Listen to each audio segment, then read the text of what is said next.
Hello and welcome everyone, आपका स्वागत है JJN न्यूज़ में और आपके साथ मैं हूं वैशाली शर्मा। और आज हमारे साथ मौजूद हैं दुष्यंत कपूर जी।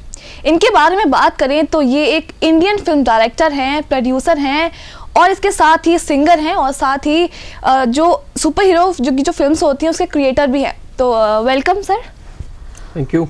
तो जैसे कि आप एक ऑलराउंडर हैं, तो आपने शुरुआत किससे की? सिंगर से की, डायरेक्टर से की, किससे की?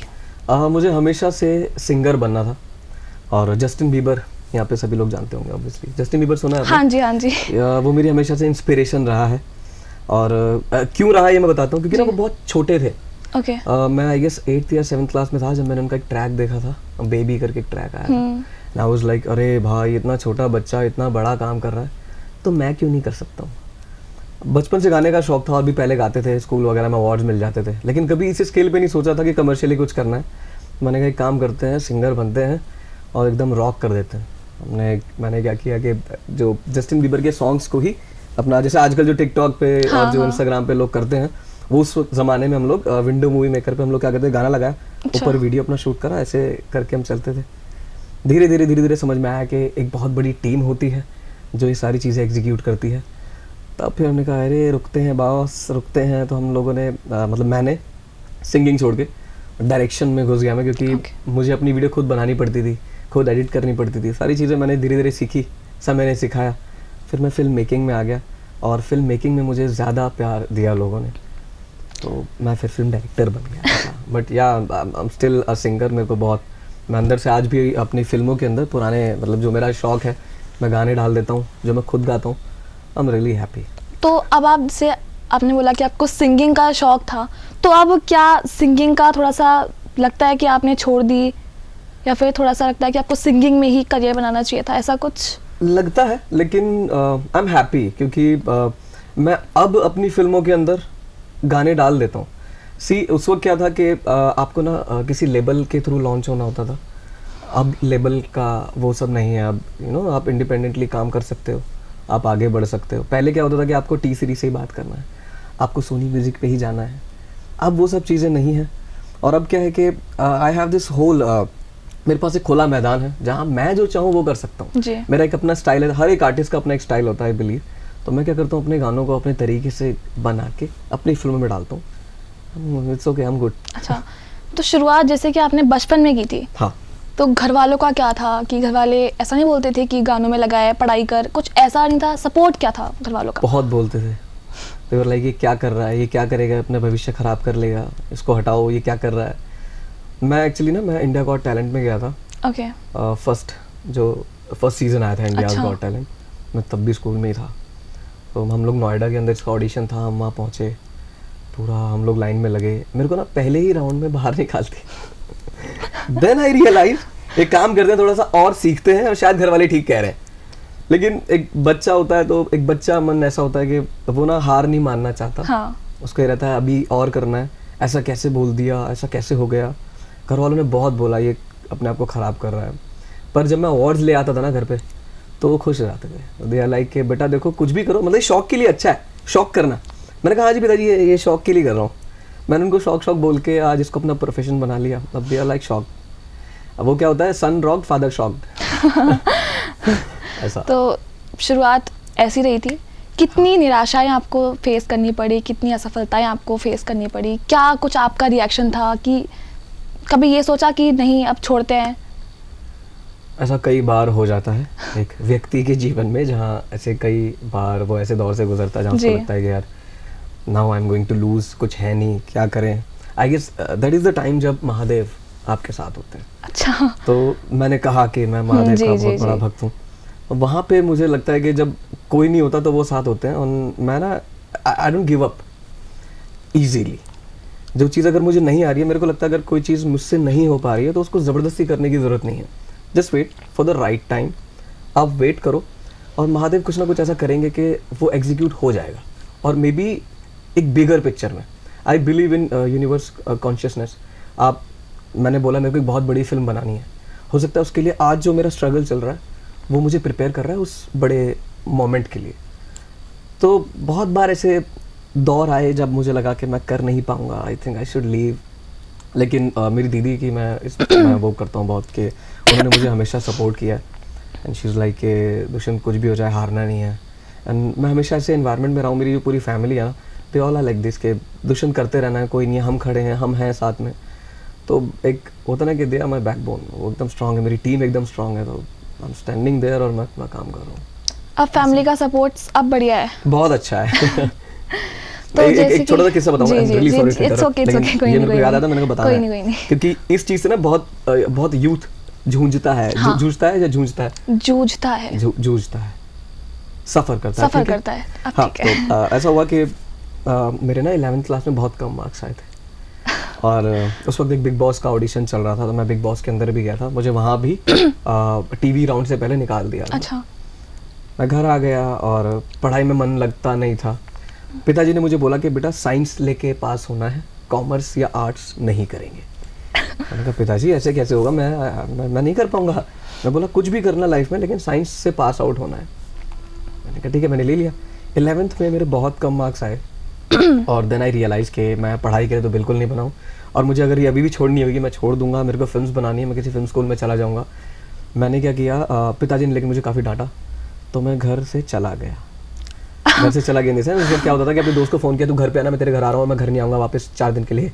मैं उसके यहाँ चला गया, 4 दिन में घर नहीं आया। पापा वाज लाइक के उसको क्या हुआ है, वो घर क्यों नहीं आ रहा है?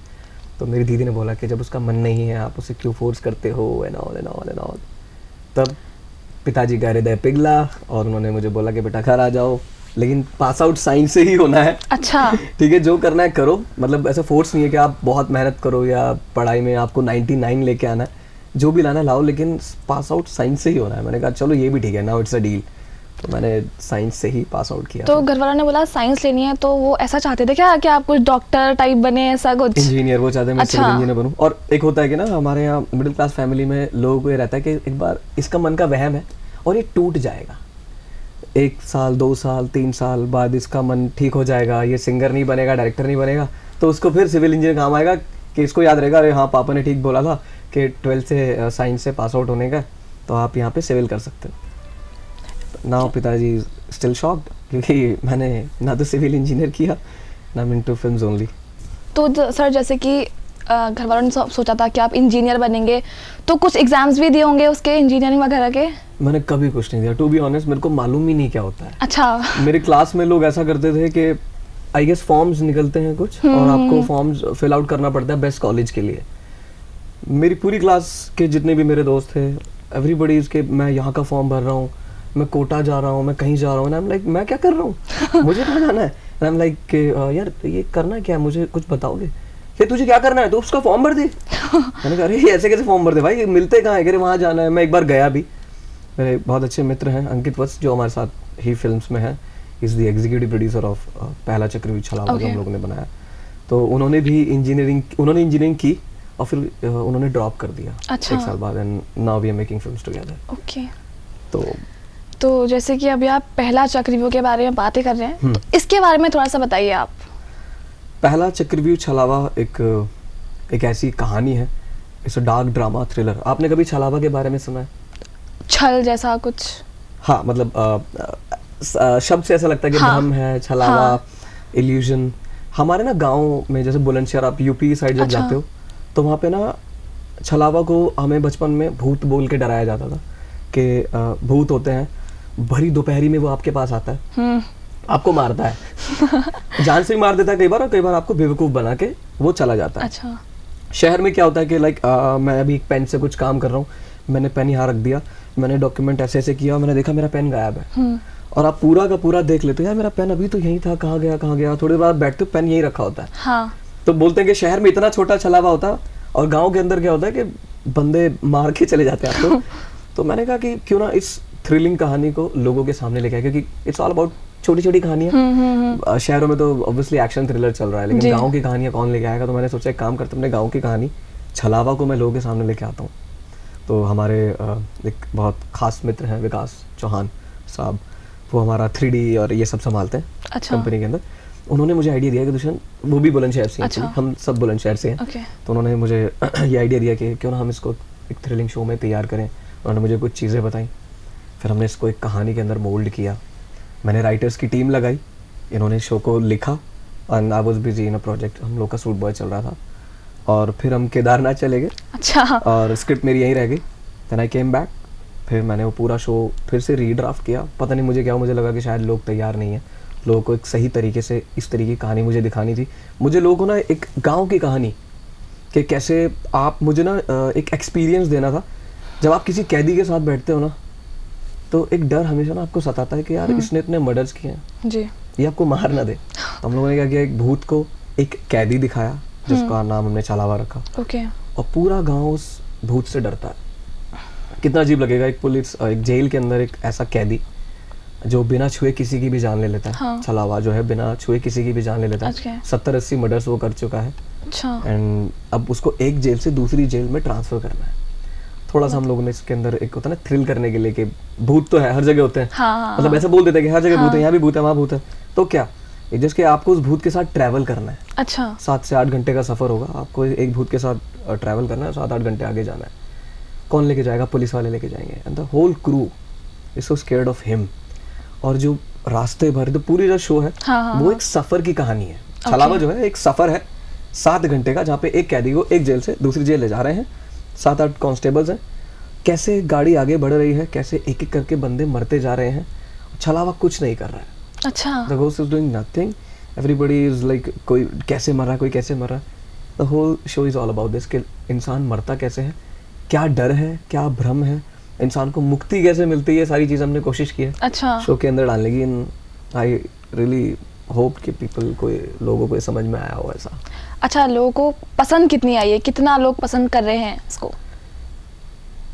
ये तो वो वाली बात हो जाएगी कि अपने मुंह मियाँ मिट्टी बनने वाली बात, बट आई बिलीव कि बहुत लोगों ने इसको सराहा है। अगर हॉटस्टार पे नंबर 3 पे रही है, ओके। नंबर 1 पे ब्रह्मास्त्र थी, नंबर 2 पे लेजेंड्स ऑफ हनुमान, मेरी बहुत फेवरेट सीरीज है अपने हॉटस्टार पे। तीसरे नंबर पे हम लोग की पहला चक्रव्यूह छलावा थी।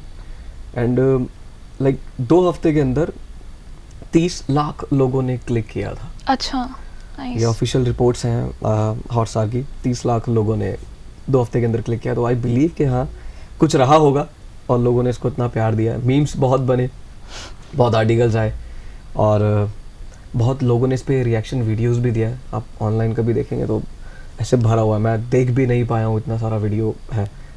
आई थिंक कि लोगों को शायद ये शो अच्छा लगा है। अच्छा, कुछ YouTube पे कुछ इशू भी हुआ था क्या चक्रव्यूह को इसको लेके, छलावा को लेके? Yes God, it got viral. हाँ। एक्चुअली ऐसा होता है कि ना फिल्म मेकिंग के कुछ प्रोसेस होते हैं, एंड हम लोग नए हैं तो हमें नहीं पता थे।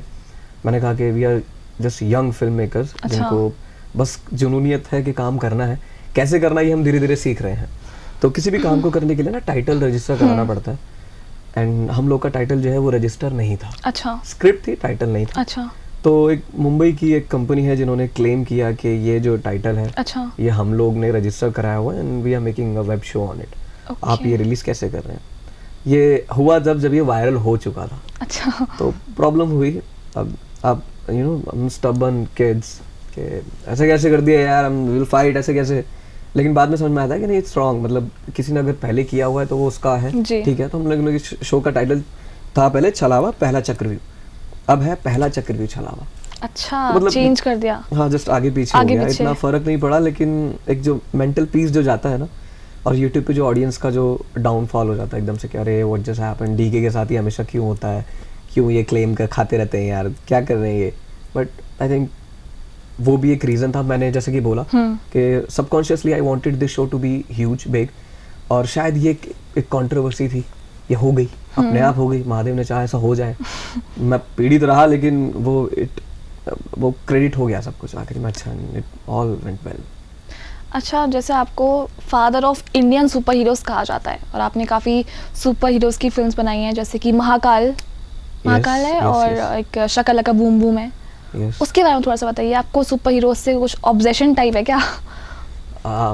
Every kid is a super hero fan, और बहुत कम सुपर हीरो फिल्म्स बनती हैं, और जो बनती हैं वो बाहर बनती हैं, और हम भारत में बहुत कम सुपर हीरो फिल्म्स हैं। Krrish I guess was the last one जो सुपर हीरो फिल्म आई थी, if I am not wrong. तो जैसे कि सभी को सुपर हीरोज़ वैसे पसंद होते हैं, लाइक अवेंजर्स में स्पाइडरमैन और ऐसे, लेकिन इनको कोई और ही सुपर हीरोज़ पसंद है। तो चलिए जानते हैं इनसे इनकी कहानी।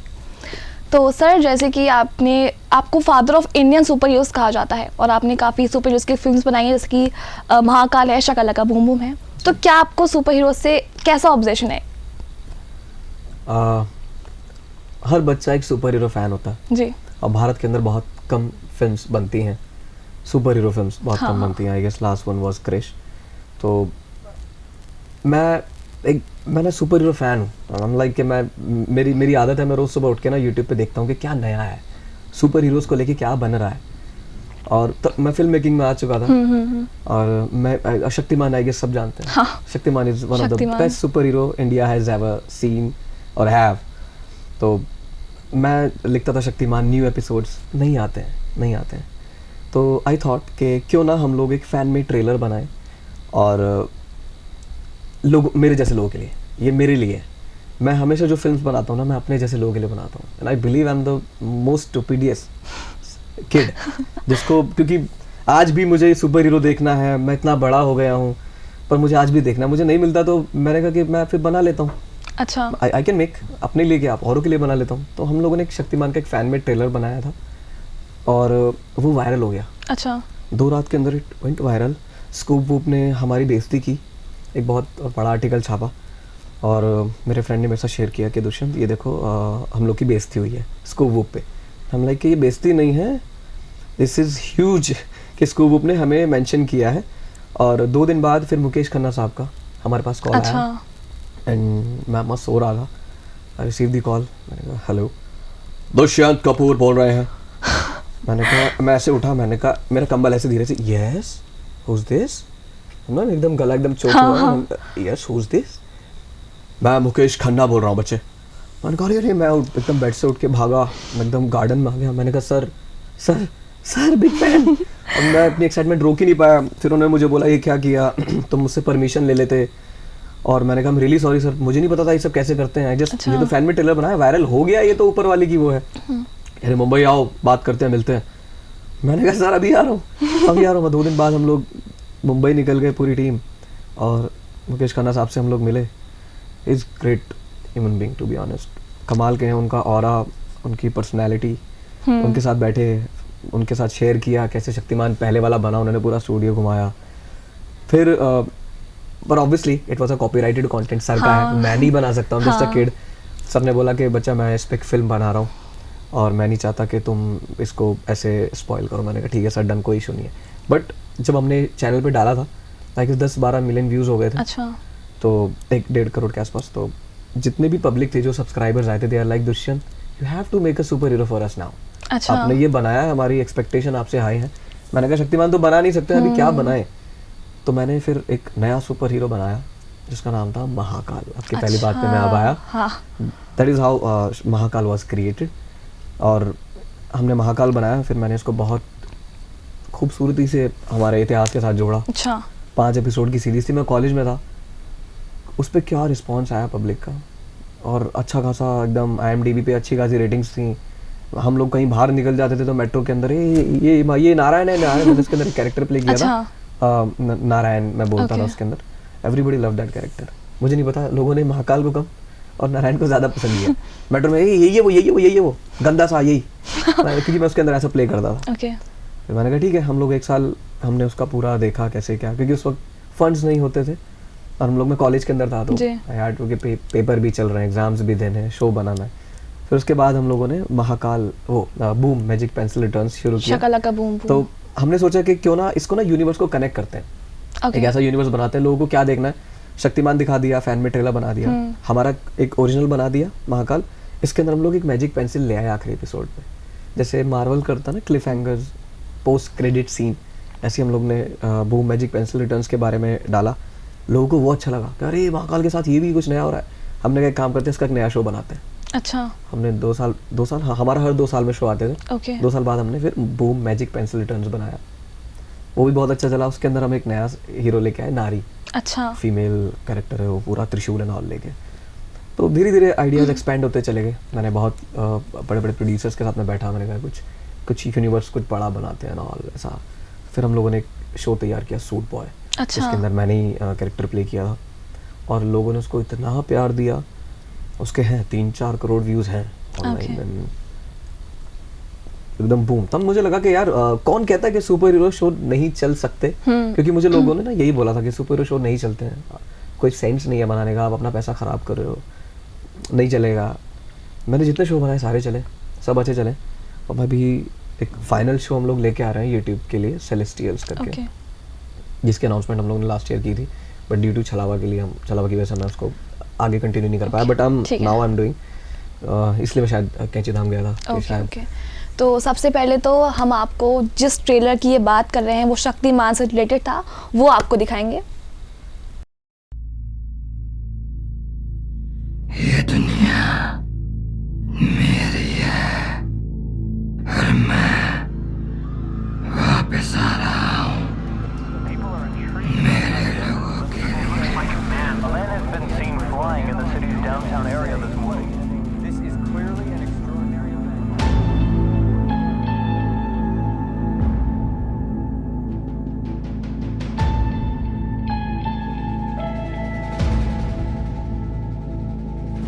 पूरी दुनिया को बताना बहुत जरूरी है कि उनको बचाने कोई नहीं आ रहा।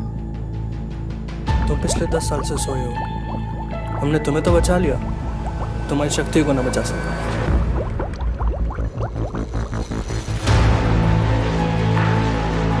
मानव जाति को खुद के लिए लड़ना होगा।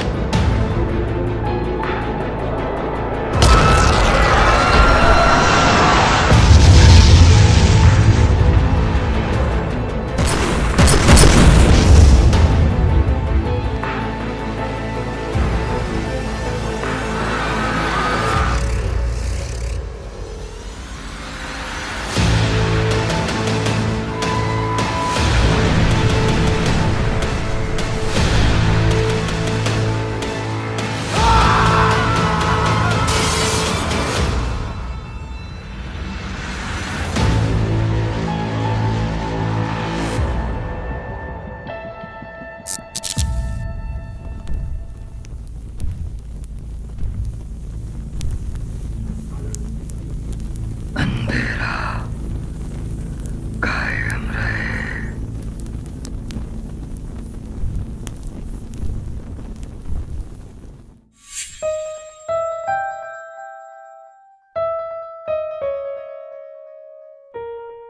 तो सर जैसे कि लोगों को ज़्यादातर स्पाइडरमैन ये सब चीज़ें पसंद है, एवेंजर्स वगैरह, तो आपको क्या डर नहीं था कि जैसे आप यहाँ से शुरुआत कर रहे हैं तो क्या लोग पसंद करेंगे आपके कंटेंट को या फिर नहीं? बहुत डर था, पर मुझे लगता है कि डर तब तक रहेगा जब तक आप उससे ओवरकम नहीं कर जाते या आप उसको फेस नहीं कर लेते। मेरे लिए मैं ये वाली फिलॉसफी मैं अपनाता हूँ कि चीज़ हो तो नहीं रही है, बाहर कुछ भी नहीं हो रहा है, मैं यहाँ हूँ, बाहर कुछ नहीं हो रहा है, लेकिन बाहर क्या हो रहा है ये जानने के लिए मुझे बाहर जाना पड़ेगा, तो मैं बाहर चला जाता हूँ। अगर फिल्म्स मैं बनाऊंगा इस डर से कि यार लोग गाली ना दें, लोग गाली तो नहीं दे देंगे, लोग पसंद नहीं करेंगे, मैं बनाऊंगा नहीं, मुझे मालूम कैसे पड़ेगा। तो मैंने हमेशा फिल्म्स बनाई हैं और मैंने इतनी फिल्म्स बनाई हैं कि लोगों ने मुझे अच्छे रिव्यूज़ भी दिए हैं और बहुत गंदी गंदी गालियाँ भी दी हैं रिव्यूज़, क्योंकि YouTube is free for everyone, आप वहाँ पे लिख सकते हो कुछ भी। तो मैंने ना हमेशा ऑडियंस को मैंने देखा है, मैंने एक हेटर को एक लवर में बदलते हुए देखा है। इट्स अ जर्नी, ये 12-13 साल जो हमने फिल्म मेकिंग को दिए हैं, मैंने लोगों को लिटरली, जो लोग लिखते थे क्या बना दिया, shade, what rubbish, you can not do this, ये सुपर हीरो नहीं लग रहा है महाकाल के अंदर, the same person commenting on suit boy के इट्स सुपर्ब, आपने क्या बना दिया है, I have seen you these years, आप ग्रो कर रहे हैं।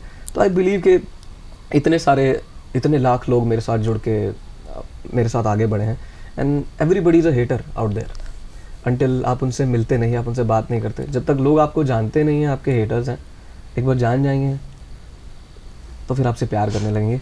एंड आई बिलीव कि मेरी films is all about love. आगे क्या प्लान्स है, क्या प्रोजेक्ट्स के बारे में आप सोच रहे हैं? जैसे कि अभी आपने बताया कि सेलेस्टियल है, क्या है उसके बारे में थोड़ा सा बताएंगे? सेलेस्टियल्स के अंदर अब मेरा एक्चुअली प्लान है कि हम लोग थिएटर में आना चाहते हैं। 2024 इज़ अ ईयर जब हम लोग थिएटर के अंदर हमारी फिल्म्स लगेंगी और लोग देख सकते हैं। तो उससे पहले हम लोगों ने एक यूनिवर्स शुरू किया हुआ था जो यूट्यूब पे हमने चलाया, मैंने बताया Okay, आपको, हाँ। महाकाल, बूम, सूट बॉय, नारी, इन सब की कहानियाँ अधूरी हैं। अच्छा। ये लोग एक होता ना कि एक इट्स अ रनिंग शो, लेकिन वो शो कहाँ एंड होता है, क्या कंक्लूजन है, वो नहीं आया। उसके लिए हम लोग ये शो तैयार करें, द सेलेस्टियल्स, जहाँ पे लोगों के जो सवाल हैं जो 3-4 साल से रुके हुए हैं, they all will be cleared as आगे। हाँ, ये सब यूं बने थे, ये इसलिए बने हैं, एक बड़ा मकसद है। और बहुत मज़ा आएगा जब 6 से 7 सुपर हीरोज़ एक साथ एक स्क्रीन पे एक विलन से लड़ेंगे। क्या स्क्रीन होगी वो, क्या विजुअल्स होंगे वो। It's more of Indian Avengers thing जो, और आई गेस यूट्यूब पे आज तक ऐसा कभी नहीं हुआ है। यूट्यूब हिस्ट्री में ये पहली बार ऐसा होगा, आई गेस OTT हिस्ट्री में भी ऐसा पहली बार होगा कि सारे सुपर हीरोज़ मिलकर एक विलन को हराएंगे। और super hero show I guess आप एक तो बनते नहीं हैं, तो आई कैन से दिस कि इंडिया की हिस्ट्री में पहली बार ऐसा होगा। सच में ऐसा पहली बार हुआ। तो सुपर हीरोज की फिल्म्स के अलावा आप सोचते हैं कुछ और बनाने का? हाँ, मतलब मेरी जो टीम है तो उसमें 2-3 लोग ऐसे भी हैं जो बोलते हैं कि let's try something else as well. तो हम लोगों ने फिर ये छलावा इसलिए Okay, बनाया था। अच्छा। मैंने कहा था काम करते हैं कि अगर ऐसा लग रहा है कि मैं आई गेस सिर्फ सुपर हीरोज़ की तरफ जा रहा हूँ और मैं अच्छी अपॉर्चुनिटीज़ मिस कर रहा हूँ, क्योंकि मैंने बीच में बहुत अपॉर्चुनिटीज़ मिस की हैं। मेरे पास अच्छी अच्छी फिल्म्स आती थी एंड आई वाज लाइक नहीं, I just want to make super heroes. मैंने वो छोड़ दी क्योंकि मुझे सुपर हीरोज़ बनाने थे। पर ठीक है, आई गेस उन्होंने भी मुझे बहुत प्यार दिया है and I guess everybody has a stage of learning. आप समय के साथ सीखते हो। हाँ। और फिर हमने ये छलावा बनाया and I really have amazing stories जो सुपर हीरोज़ नहीं हैं लेकिन बहुत कमाल की हैं, थ्रिलिंग हैं। फैंटेसी मेरा जॉनर फैंटेसी है, मैं क्या करूं। लेकिन रोमांस भी है, मतलब रोमांटिक फिल्म्स मैंने लिखी हुई हैं एंड आई बिलीव कि ये सब ना चीज़ें बड़ी स्क्रीन्स पे अच्छी लगती हैं। अच्छा। I want to make it for like ऐसे छोटे-छोटे उस पे बना दिया। I want to make it big with huge actors, big stars. तो I am just waiting for the right time. मैंने पूरा मेरा कंटेंट इंडेक्स है जिसमें आई गेस 40 से 50 फिल्म्स हैं जो मैंने लिख के रखी हैं। अच्छा, तो मतलब रोमांटिक फिल्म्स हम देख पाएंगे आपके? यस, रोमांटिक भी हैं, डार्क भी हैं, मिस्ट्री भी हैं। मतलब लोग मानते हैं ऐसा कि हम बहुत अच्छी कहानियाँ लेके आते हैं, थोड़ी सी अलग हटकर। कुछ डोरेमोन से रिलेटेड भी आपने कुछ किया था? See Doraemon is a kid show and I am a kid. तो मैंने जब मैं डोरेमोन का बहुत बड़ा फैन रहा हूँ, जैसे शक्तिमान का रहा हूँ, आप भी रहे। मैं भी। तो मैं भी यही करता था। डोरेमोन न्यू एपिसोड्स, ओह गॉड, ये तो सब पुराने हैं, देख चुका हूँ, अब क्या करें। एक छोटा सा किस्सा है। उस वक्त इंटरनेट हम लोग साइबर कैफे पे चलाते थे, 20 रुपए घंटा होता था। 20 रुपए। और मतलब उसके बाद ऐसा दौर भी आया जब 10 रुपए घंटा होता था, लेकिन 20 रुपए बहुत होते थे। तो मेरे को पूरे हफ्ते वेट करना पड़ता था कि माता जी मुझे कब 2-2, 3-3 रुपए देती थी। मैं इकट्ठे करके 20 रुपए हुए जिस दिन मैं साइबर कैफे जाता था, और वो आती थी 3 से 4 किलोबाइट पर सेकंड के हिसाब से स्पीड आती थी। And I used to wait 1 घंटा ऐसे कि ये एपिसोड कब डाउनलोड होगा। तो एक छोटा सा एपिसोड था, लास्ट एपिसोड ऑफ डोरेमोन। ये किसी ने नहीं देखा और कभी बना भी नहीं, क्योंकि टीवी पे तो रनिंग शो होते थे ना, कभी रैंडमली कुछ भी आता था। एक ऐसा शो था जिसके अंदर डोरेमोन खराब हो जाता है। हाँ। एंड आई गेस सुना होगा आपने। हाँ। और नोबिता इज लाइक के नोबिता की पूरी लाइफ चेंज हो जाती है and he became the scientist. और फिर वो डोरेमोन को ठीक करता है। ठीक वो तब भी कर सकता था, बट उसकी बैटरी चेंज करनी थी ना, आई गेस उसकी मेमोरी चली जाती। एंड नोबिता नेवर वांटेड कि डोरेमोन की मेमोरी चली जाए। तो ही वेटेड दीज लाइक 25-30 साल उसने वेट किया। He became the scientist. अच्छा। उसने फिर एकदम उसको ठीक किया एंड डोरेमोन जब उठता है, इज लाइक के डोरेमोन, ओ नोबिता तुमने अपना होमवर्क किया। वो जब एपिसोड मैंने देखा ना, तो एपिसोड नहीं था वो, इट वाज अ कॉमिक। मतलब वो किसी ने स्केच करके बनाया हुआ था और एक बहुत प्यारा सा पियानो बजाया हुआ था। मैं जब उसको बचपन में देखा ना तो एकदम गूज़बम्स आ गए। मैंने कहा ये 20 रुपए जो वसूल हुए ना उस वक्त मुझे इतनी मतलब फिल्म मेकिंग की नॉलेज नहीं थी। मुझे था कि I want to be that Nobita, मुझे ना ये शो बनाना है, मुझे एपिसोड बनाना है। 5 साल पहले आई गेस हमने वो शो बनाया, नहीं सॉरी 5 नहीं, कोविड में आई गेस हमने डोरेमोन का लास्ट एपिसोड मैंने लाइव एक्शन में बनाया और वो भी इंटरनेट पे वायरल हुआ। अच्छा। मतलब डोरेमोन के ओरिजिनल क्रिएटर्स ने भी वो शो देखा है, एपिसोड।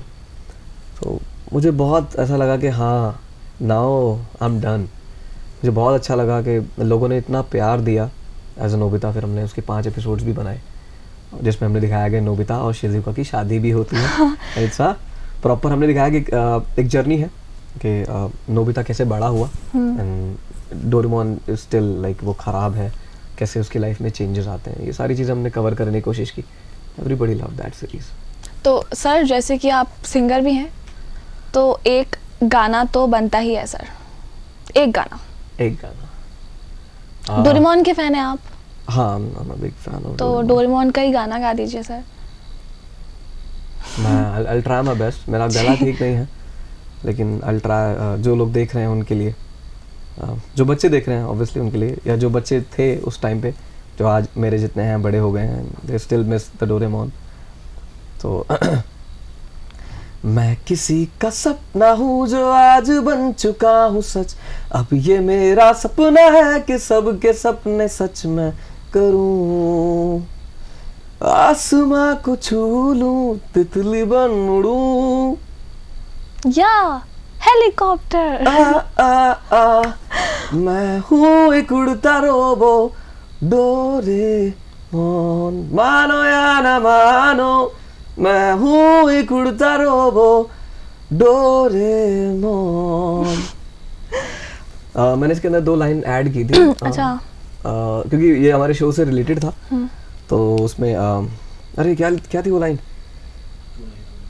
तूने ही तो मेरी जिंदगी सवारी है, मस्ती अपने को तो करनी ढेर सारी है, इतने साल हो गए लौट आओ ना डोरेमोन. क्योंकि वो खराब था ना, तो उसको वापस लाने के लिए अच्छा. I added these 2 lines. अच्छा, आवाज़ तो आपकी सर बहुत ज़्यादा प्यारी है. अरे थैंक यू. एक ये रहेगा जैसे कि जो यूथ है हमारा, उसको आप क्या एक मैसेज देना चाहेंगे, क्योंकि आपने भी एक बचपन से शुरू किया था, अब भी थोड़ा सा इंटरेस्ट लेते हैं लोग, तो क्या एक मैसेज देना चाहेंगे हमारे यूथ को? गाइज, सबके अंदर हुनर होता है. हम लोग जिस देश में पैदा हुए हैं ये इतना भरपूर है आर्ट से, कल्चर से, and we all have our history, और हम सब बहुत टैलेंटेड हैं टू बी ऑनेस्ट. मैं किसी और सेक्टर में हो सकता हूँ, आप किसी और सेक्टर में हो सकते हो, और जो लोग बोलते हैं कि इसमें टैलेंट नहीं है, उसमें टैलेंट नहीं है, मैं आपको बोलता हूँ consistency can beat the talent. To be honest, always be consistent. आपको जो करना है आप करते रहो, and there will be a day जहाँ आप कहेंगे कि हाँ, I am who I am today because of the consistency. और सभी को मैं कहूँगा कि कभी हार नहीं माननी है. बहुत मोमेंट ऐसे आएंगे जब आपको ऐसा लगेगा कि यार मैं कर नहीं पा रहा हूँ, या मैं मतलब कैसे करूँ, मेरे साथ लोग नहीं हैं. जस्ट रिमेंबर कि आप अपने साथ खुद खड़े हो ना, आपको किसी और की ज़रूरत नहीं है ना. आपके साथ आपकी फैमिली खड़ी है, आपके साथ आपके फ्रेंड्स हैं, एंड ऑलवेज बी अराउंड दोस्त जो आपको अप्रिशिएट कर सके. उनके साथ नहीं घूमना है जो आपकी टांग खींचते हैं, इवन इन जोक्स, जो बोलते हैं I am just kidding man. उनके साथ कभी नहीं रहना है if you really want to be successful, to be honest. और अच्छे लोगों के साथ रहो, अच्छे एनवायरनमेंट में, मतलब ऐसे पॉजिटिविटी अपने साथ बना के चलो, और मेहनत में कोई कमी नहीं रहनी चाहिए. अपना बेस्ट दो, ऐसा नहीं होना चाहिए कि और सोने की ज़रूरत नहीं है. ये लोग जो बोलते थे ना आराम कर यार, नहीं कुछ नहीं, सोना है, खाना पीना छोड़ दो भाई. नहीं, अगर सक्सेसफुल होना है, कोई चीज़ अपना ड्रीम अचीव करना है, सब कुछ छोड़ दो और उस चीज़ पे लग जाओ. एंड शाहरुख सर ने बोला था कि सारी कायनात तुम्हें उससे मिला देगी एक दिन. वो दिन भी आ जाएगा. सारी चीज़ें एकदम फुल एनर्जी के साथ लग जाओ और कर दो काम. देश की ताज़ा खबरों के लिए जुड़े रहें JJ न्यूज़ के साथ. And thank you so much for inviting me here, and I really wish you all the very best for the future, and keep doing great. Amazing. आप बहुत अच्छा काम कर रहे हैं, आप बहुत अच्छा काम कर रहे हैं, to be honest, and keep doing. Thank you.